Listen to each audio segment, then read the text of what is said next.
Hello, everybody. It's Ezra Levant from the Rebel.media sitting in the back of a car. I just left HMP Belmarsh, the high security prison on the east end of London, where Tommy Robinson is serving out his 9-month sentence for contempt of court. I am en route to Paddington Station, a train station that has a direct train to Heathrow. And it's a lot quicker than taking a car. London's traffic is notorious. So I have about an hour in the car, and I checked with the driver, and he's fine with me not only 10 minutes ago. And I had arrived, I only arrived in the UK a few hours ago. So I'm a little jet lagged, so I beg your forgiveness in advance for any mumbling or misspeaking. I promise you it's just the jet lag, despite the 2 Red Bulls and 2 espressos and 1 Coke. So let me start with the good news, and then I'll give you a little bit of bad news, and then I'll, as they say, the good, the bad, and the ugly. The good news is in 5 seconds, I could tell that Tommy is healthy. He's healthy physically, and he's healthy psychologically. And that's important to say. That might sound obvious. It is not at all obvious, because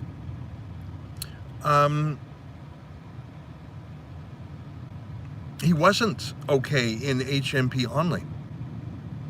He just wasn't. He was half starved. He lost 40 pounds, 3 stone, as they say in the UK, in his 10 weeks of incarceration. He was absolutely shell-shocked and stressed from being put in solitary confinement for 23 and a half hours a day. No exercise, no human contact, not even a TV to give him a voice. And then in the half hour a day he was let out of that box, it was to be in like a Thunderdome where he was shouted and screamed at by the other prisoners for half an hour. So 23 and a half hours a day of silence, sensory deprivation, and then half an hour a day of absolute abuse. That is a dictionary definition of torture, both on the physical side, starving him, and on the mental health, psychological side. Let me contrast that to his treatment at Belmarsh, where I asked him how he's eating. He says that the food that they give him is fine. And if, there we go, we're live again. We blacked out for a second there. So just in case I got cut off, Tommy said that, and let me just go through, there, get in the car to go to the airport, but the 2 other guests were there. They were personal friends of Tommy, so it's great to see him laugh. I know that's something we take for granted on the outside. I don't think there's a lot of laughter in prison, especially a prison like Belmarsh, especially an isolation unit.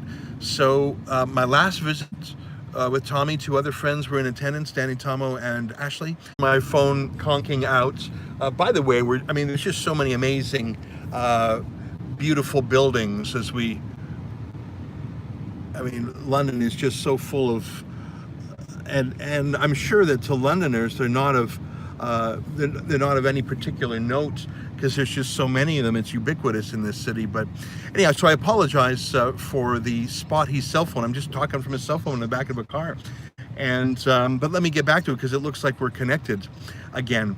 I think before I got cut off, I was saying about Tommy's food. And I know that sounds like a strange thing to talk about, but it's not strange when you recall that he was starved deliberately in HMP Onley. And I say it was deliberate because Tommy requested permission to buy his own food from the prison canteen with his own money. And he was limited back then to 1 can of tuna a day and 1 piece of fruit a day. Of course, he could not eat the food prepared in the prison kitchen, because unlike being a general population, you know what can I say? I've got the best cell phone plan you can get. I've got the best data plan you can get. But when you're driving through the streets of London on a roaming connection, what are you going to do? It's going to cut out. So it's going to happen a few times in this conversation. I'm just going to wait till it reconnects. I'm en route to Paddington Station and then to Heathrow, where I'll fly home. but I wanted to sort of dump everything from my brain while it's still fresh in my mind, because I'm visiting Tommy. There's two categories to visit someone in prison. One is to visit a legal visit, the other is a social visit. And though I am a former lawyer, I am not a practicing lawyer today, and I do not represent Tommy, so I can't go in as his lawyer, even though I must have been asked 5 times if I was his lawyer. I think it's maybe because I dressed like a lawyer or something. Everyone kept on asking me if I was the lawyer. It was very funny. One of the is that lawyers are not sight on. I mean, there's a spy camera meeting as a social visitor, and you're not allowed to take even a scrap of paper or a pencil in. So I have to do my best to remember my questions for Tommy as I go in, and I have to do my best to remember what he told me as I come out. So that's how it was. Back to the food. So Tommy, unlike when he was at HMP Onley, and the prison governor refused to let him buy his own food when his special solitary confinement meal labeled Stephen Yaxley Lennon was tampered with by the Muslim prison gangs that prepared it. It's not the case here at HMP Belmarsh, Her Majesty's Prison. That's what HMP stands for. So he says the food is fine. He says he's a bit of a picky eater, so he doesn't always eat everything from it, but he is able to supplement the food that they make for him with 12 cans of tuna, and he listed some of the fruit he ate. And I know some people are saying, Ezra, you're getting very ridiculous. Why are you telling us how many cans of tuna and how many pieces of fruit a week he's eating? Well, because last time he was starved, that's why. And Tommy confirmed for me that he has all the food he needs, and I confirmed for him my advice that if he has any concerns about the food, that he should request kosher meals. Not because he's Jewish and not because it tastes better, but because they're prepared off-site and they're sealed. And so if he's worried about tampering, as he was at Onley, that would be one way around it. But he seems well fed. So that was one thing that I wanted to check. That's something that we have to ask based on his treatment at HMP Onley. The second thing that I asked him was if he was allowed to do things like exercise. And he confirms that he is, and he's working out a lot, including on the exercise bike, and he's going really hard, and I think he's fit. I didn't ask him how much he weighs or anything, but I think he's eating probably better on the inside than he is.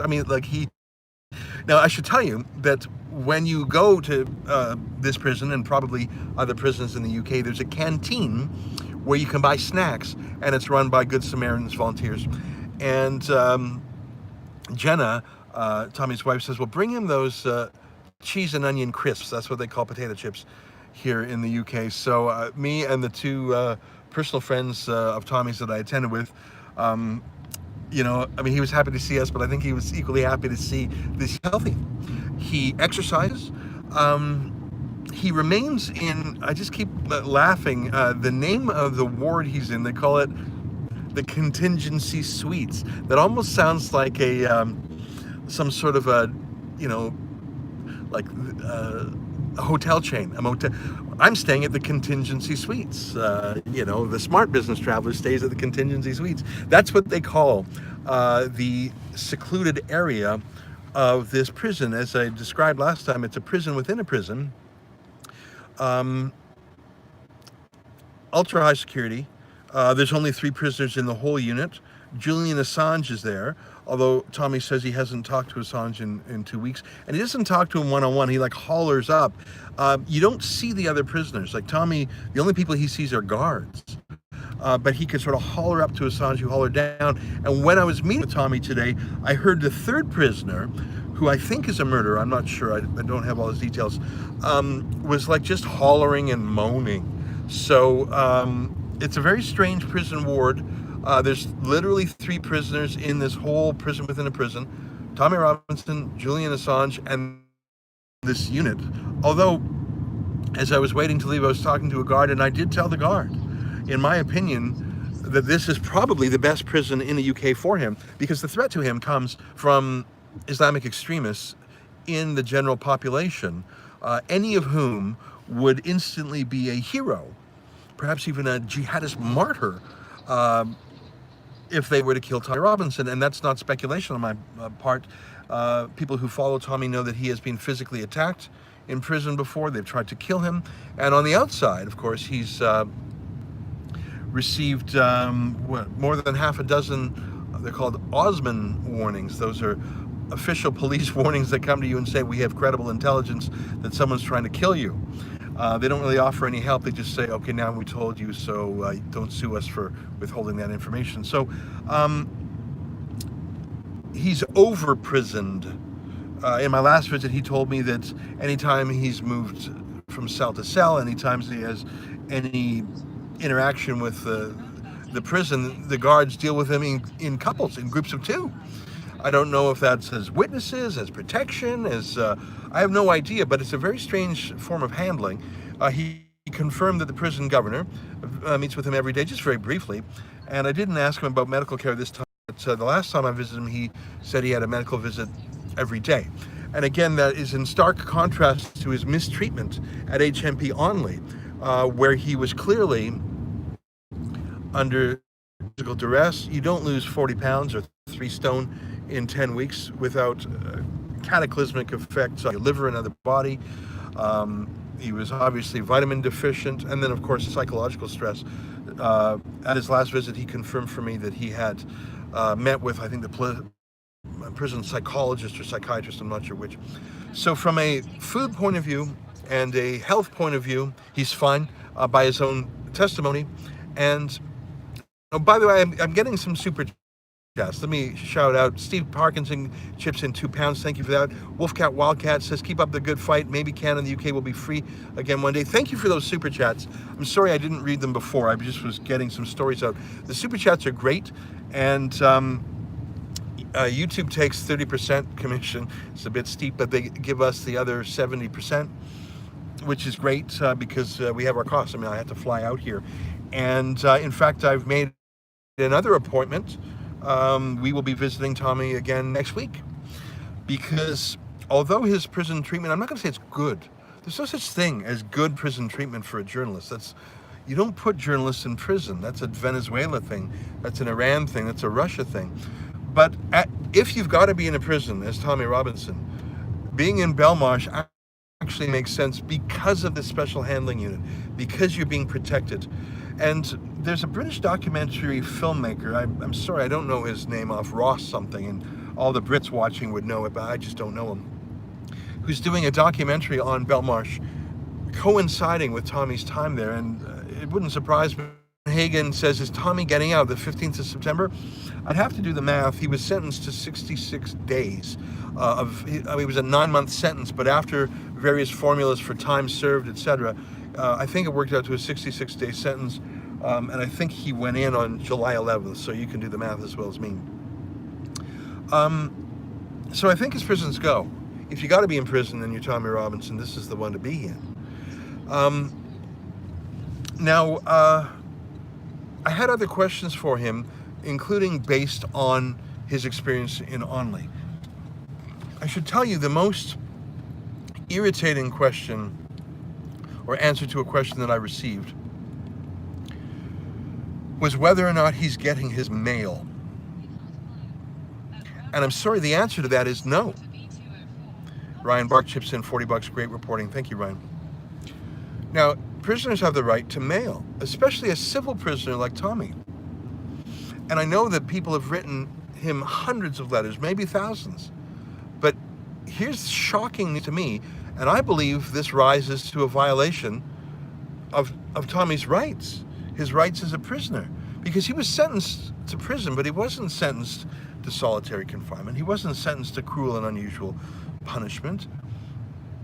And yet he's been in jail, I think it's his 28th day today, I'd have to figure it out. And they gave him a bunch of letters pretty much on his first day. And no letters since. Why? There must be hundreds, there might be thousands. Why can he not get these letters in prison? Now, Tommy tells me that the prison's excuse is that counter-terrorism officers have to go through all the letters. Well, I'm not here to tell counter-terrorism police what to do or not to do. I think it's absurd because I think most of Tommy's correspondence, based on the rallies for Tommy I've seen around the country, they're friendly, middle-aged ladies who believe in freedom. What are they going to mail to him? What are they going to tell him? It doesn't even make sense. It's not like they're going to mail him like a secret tool for like a tiny shovel to dig his way out. Fine, if the counterterrorism police think this is the most important thing to do with their time, there's 23,000 jihadis under surveillance in the UK, but they want to go through all of Tommy's prison mail. All right, fill your boots, but do it then. Do it. Why are they denying his mail in prison? First of all, the point of getting mail in prison, dates and chips and $20. Thank you for being there for Tommy. God bless you both. Thanks for the point of prison mail is to keep someone company, to give him some social interaction, especially when he's in solitary. When you're in solitary confinement, he gets 3, sometimes 4 visits a week. And that's great. And like I say, there was some banter and some laughter, and he's meeting old friends, and he met some friends yesterday, I understand, so that's good. But you're not letting him get his prison mail? What if the messages are time sensitive? Sometimes they are. But of course, they're time sensitive in one regard. A fellow wants to read his mail in prison, not just because he's bored and wants to pass the time, but because people want to give him that companionship when he needs it, when he's alone. I think that it is a human rights violation that Tommy Robinson has not received his mail. And Tommy makes the point, well, if they're backlogged on his mail, why just his? Because there's, I don't know, I'd have to check the stats, over 1,000 prisoners at Belmarsh, I'm sure. So why is he the only prisoner not getting his mail? Well, why is he the only journalist in close to a century doing prison time for contempt of court? Same reason. It's a stitch-up. It's a stitch-up. He says he's getting his emails, and he says he's getting books.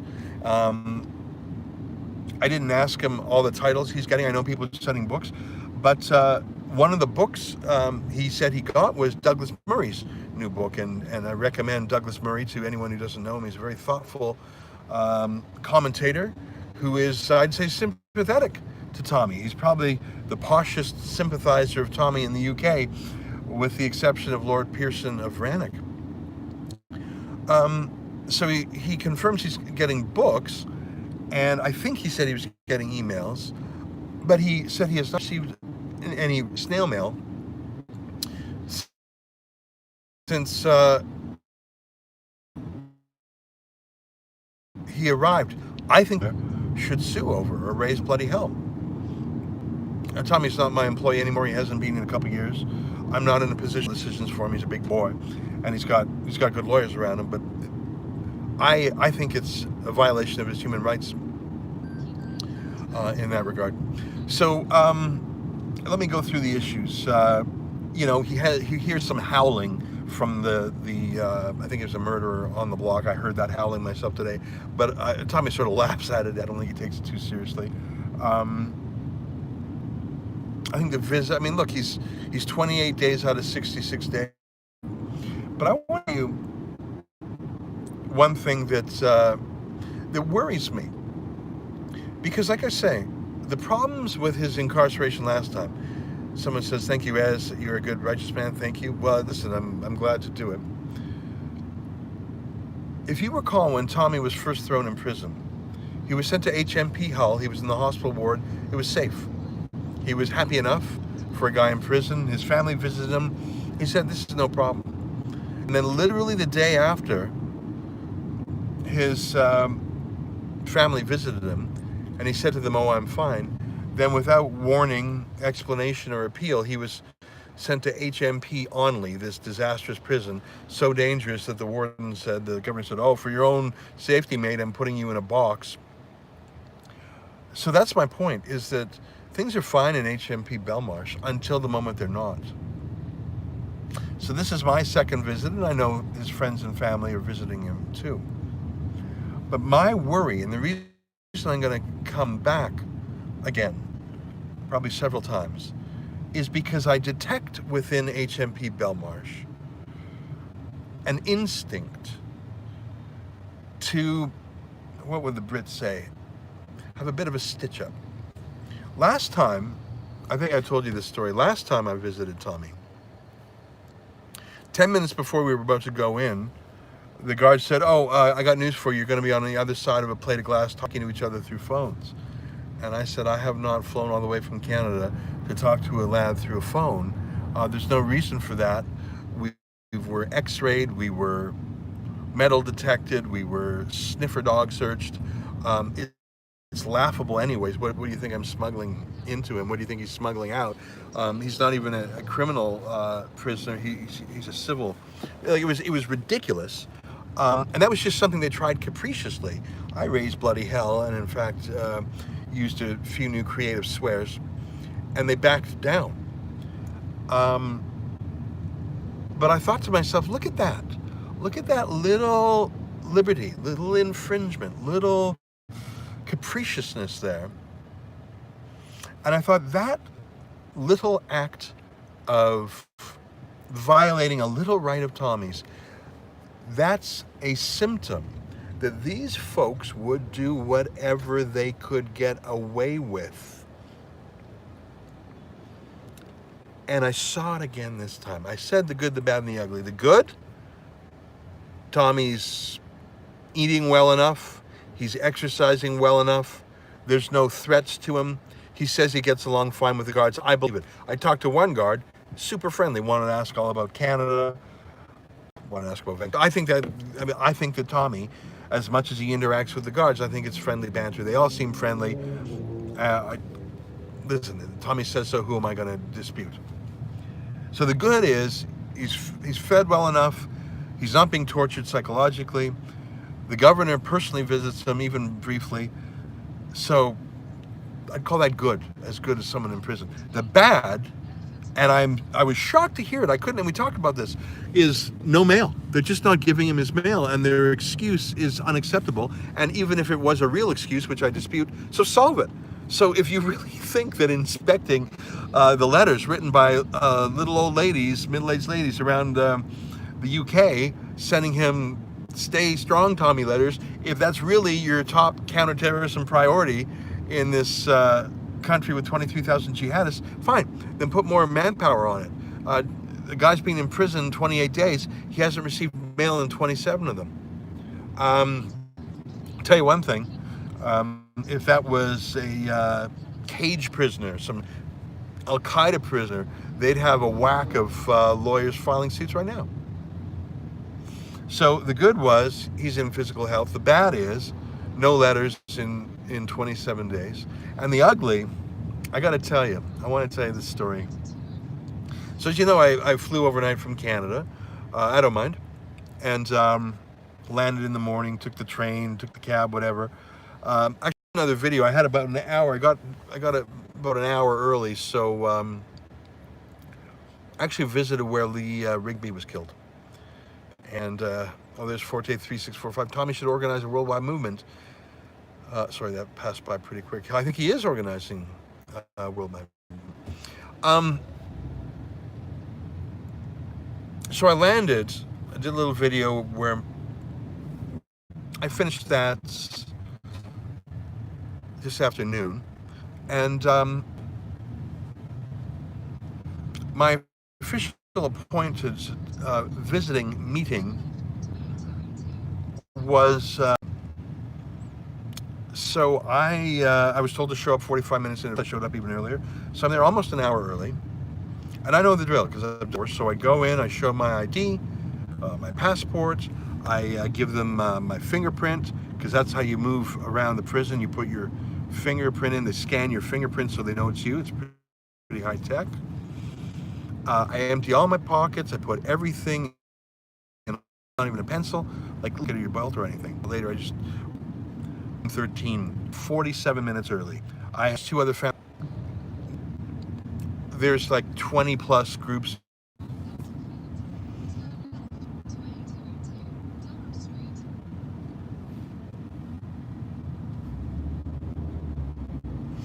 Sorry about that. I'm just driving through the city of London with my cell phone in the back of a car, so I apologize if I fade in and fade out. It's the best I can do with my cell phone. Anyway, so I show up almost an hour early. I register at 1:13. With Tommy's two friends, we get in line. We're number 6 in line. We go through a metal detector. We go through another.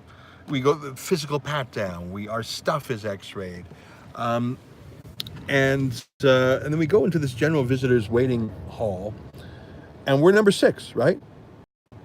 But they take every single other family first, even though we got there an hour early. Group in line. We're the 6th group in line. And we did this on purpose. We all got there early because we wanted to make sure we had enough time. And every other group went first, even though we're number 6. Isn't that the rule of queuing? Isn't that why you have a queue, as they call lineups here in the UK? So people go in an orderly way. And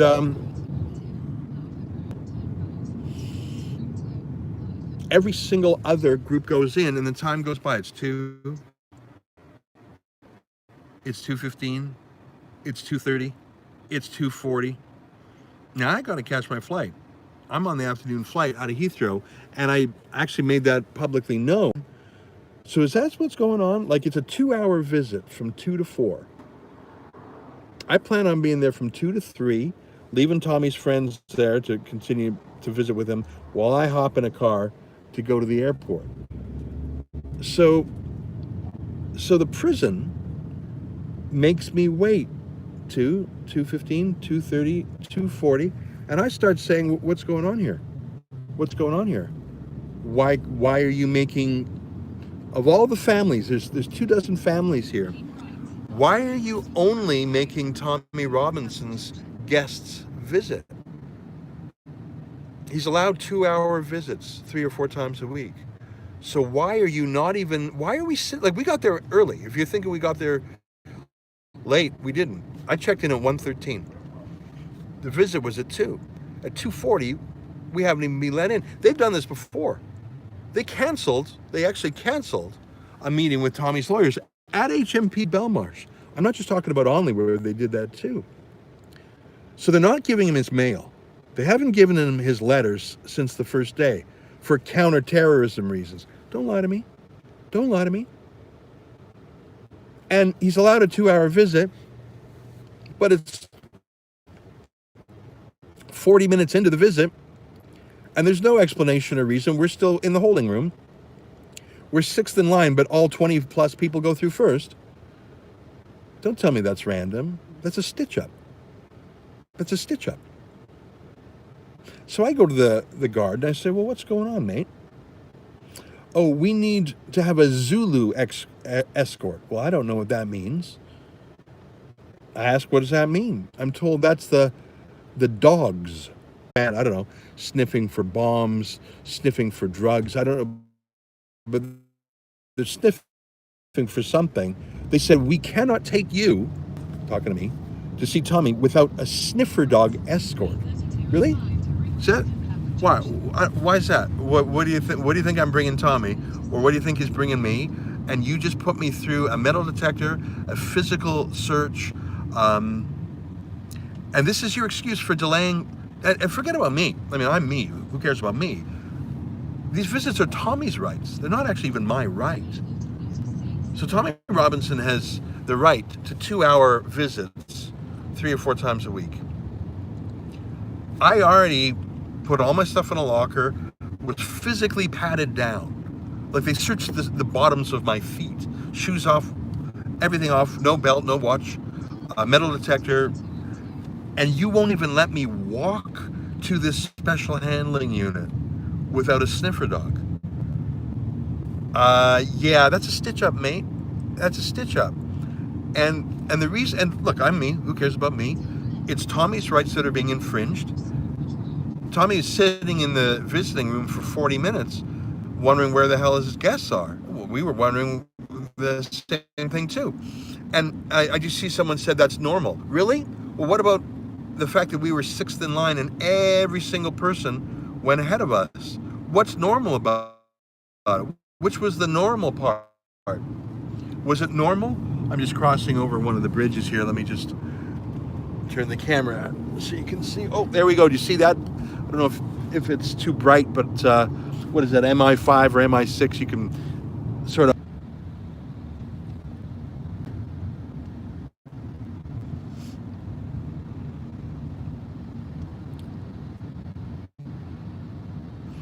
I'm back. Sorry, mate. It's going by that MI5 or MI6 building that made the signal drop out. I'm only half joking.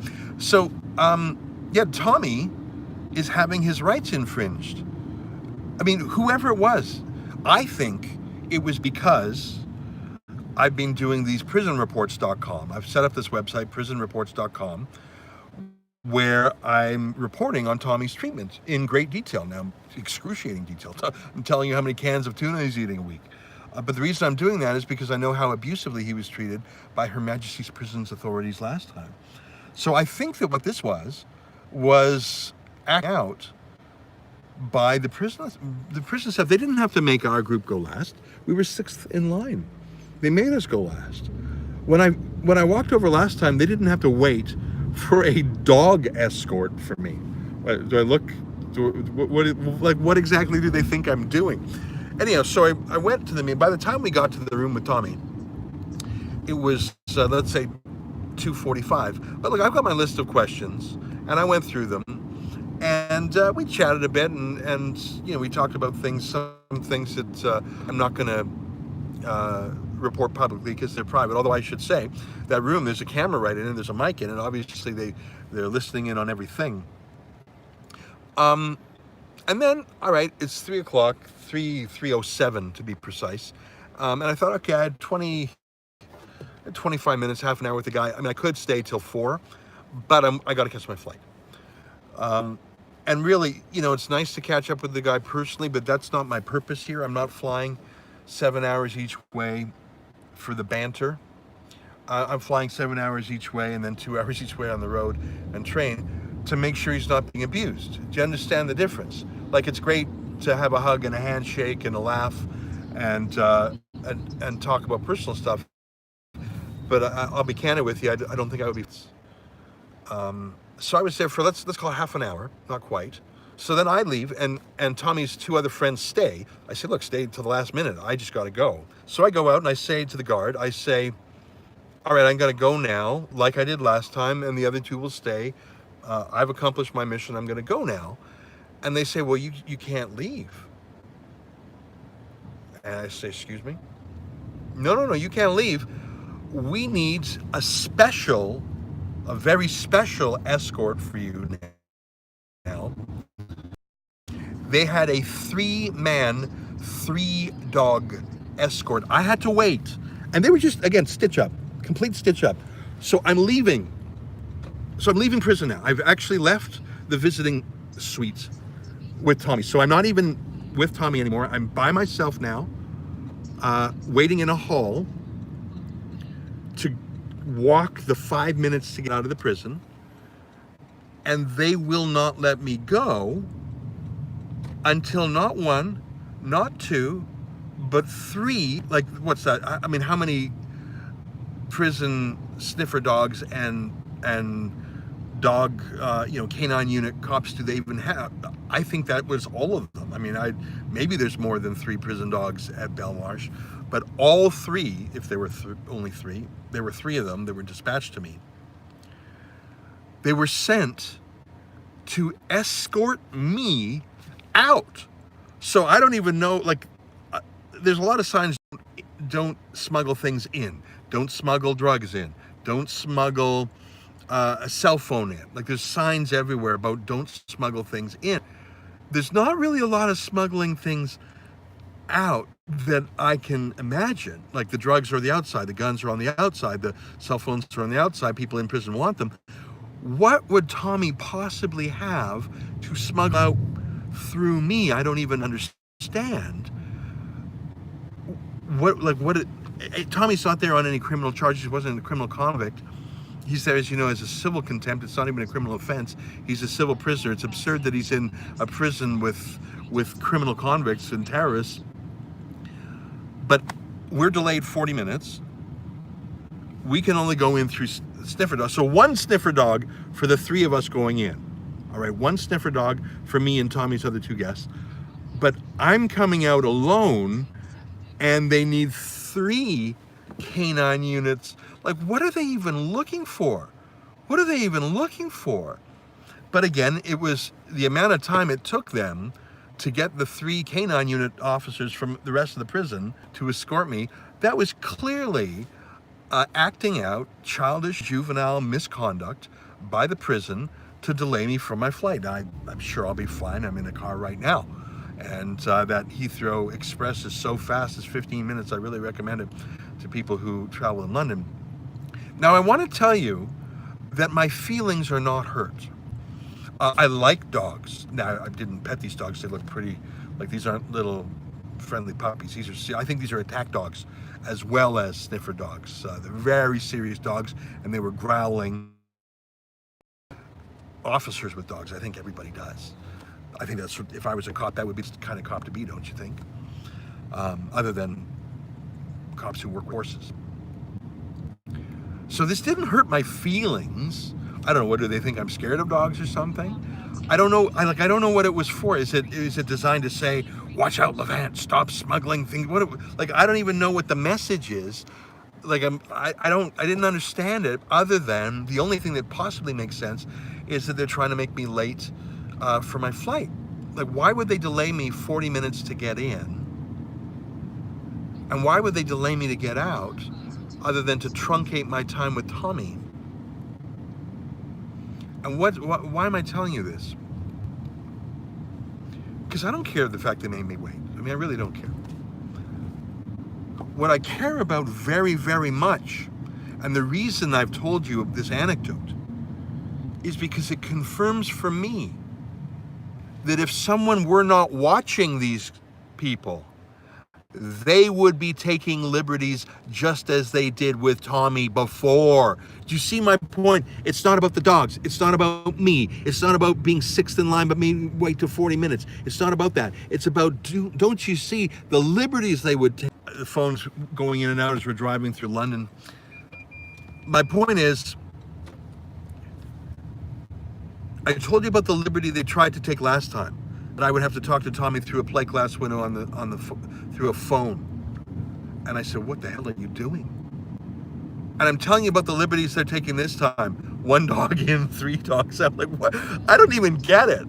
But it's not about the dogs. It's not about the plate glass. It's the fact that they can't even control themselves. They can't be normal. It's outrageous. I think Tommy should sue over his mail, frankly.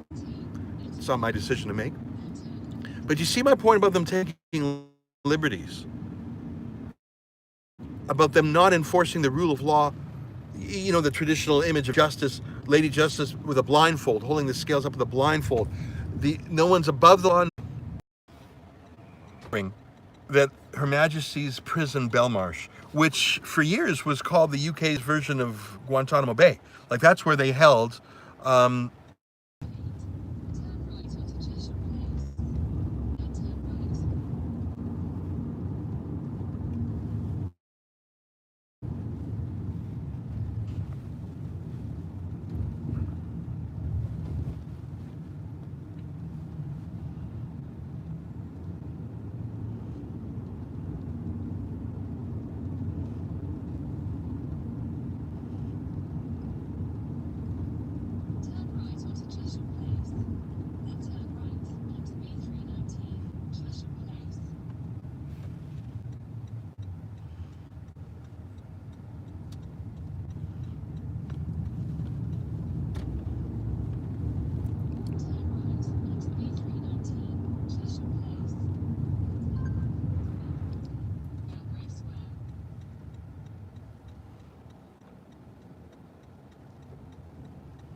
Hi guys, I'm so sorry about that. I mean, what can I say? I'm on a Canadian cell phone, roaming in the UK. Some parts the data connection's been great, other parts it's been terrible. I'm enjoying the drive from Belmarsh to for that.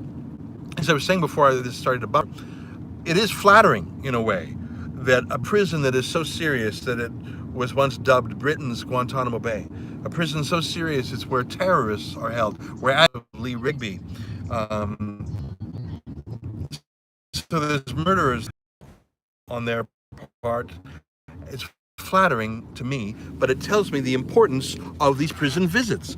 I'm glad that Tommy has purse friends coming to visit because he needs to be cheered. Normal human beings, they're normal people. They're not necessarily thinking like a lawyer, thinking like a cop, thinking like a journalist, thinking like a political activist. They're not going to... why did you not get your letters since the first day? Why did you not have the full 2 hours of your visiting time? Why did they take your visitors who were sixth in line and make you last in line? Why did they come up with joke excuses like you need to have prison sniffer dogs, guard dogs, attack dogs escort your guests in and out? I don't even know what that's about. I think that's just delay. I mean, all three of us really like dogs, so it didn't make us feel bad. It was bizarre. But it tells me that they'll get away with things if they can. Do you see my point here? And that's why I believe I have to visit some more. I mean, I would normally say he's fine. The lad's fine.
I'm not sure if you can hear me. I just see the circle going around and around, so I assume it's just buffering.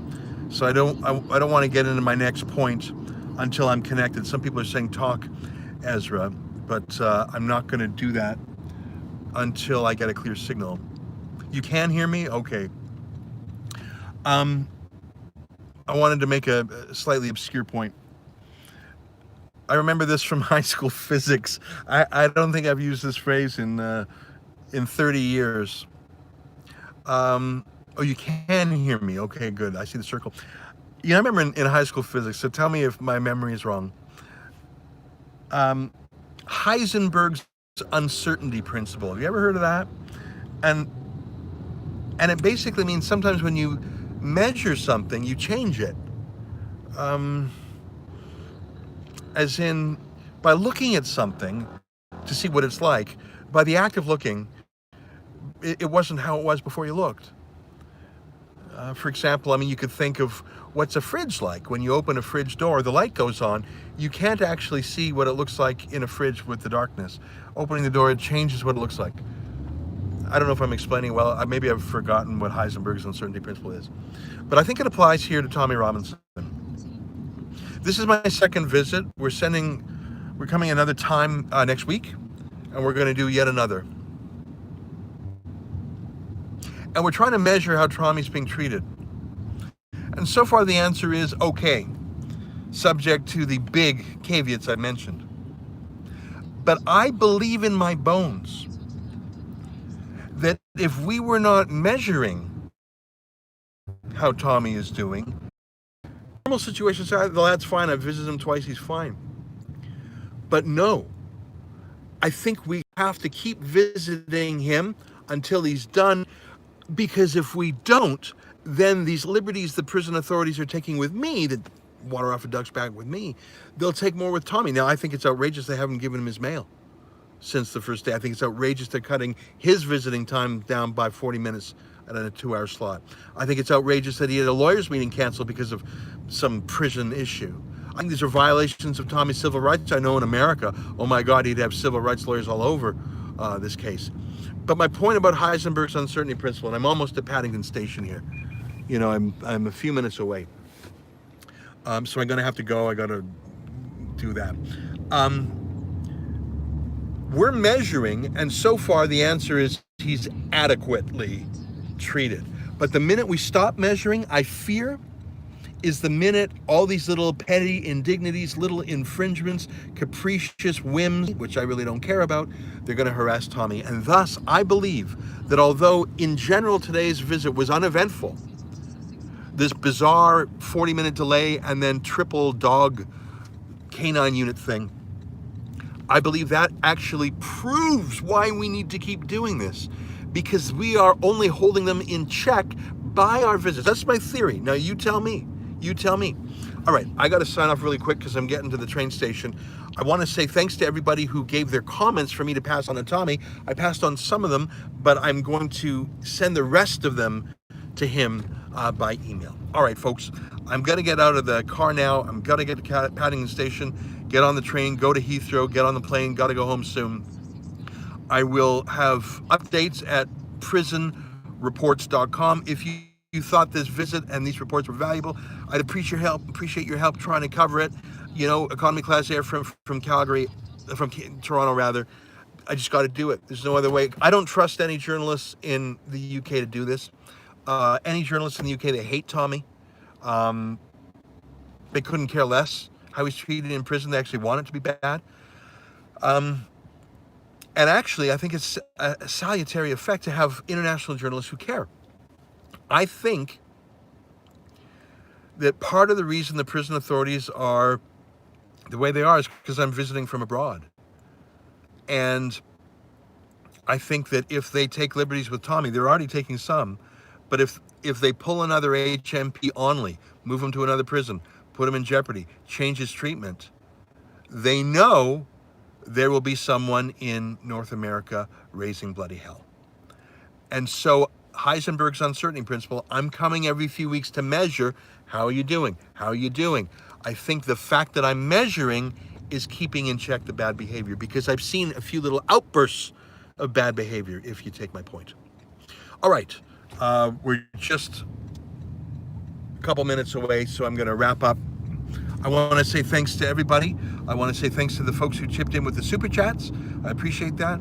If someone wants to help cover the cost of my flight, please go to prisonreports.com. I'll probably do another wrap-up video later, but probably not before I'm back in Canada. And I just want to say thanks to everybody. And I know that your support means a lot to Tommy. He relies on it morally. And it's my pleasure and honor to be a conduit of information to him and from him for you. And I hope you found this useful. All right, folks. For more info, go to prisonreports.com. And until next time, on behalf of all of us at the Rebel.media, keep fighting for freedom while you still can.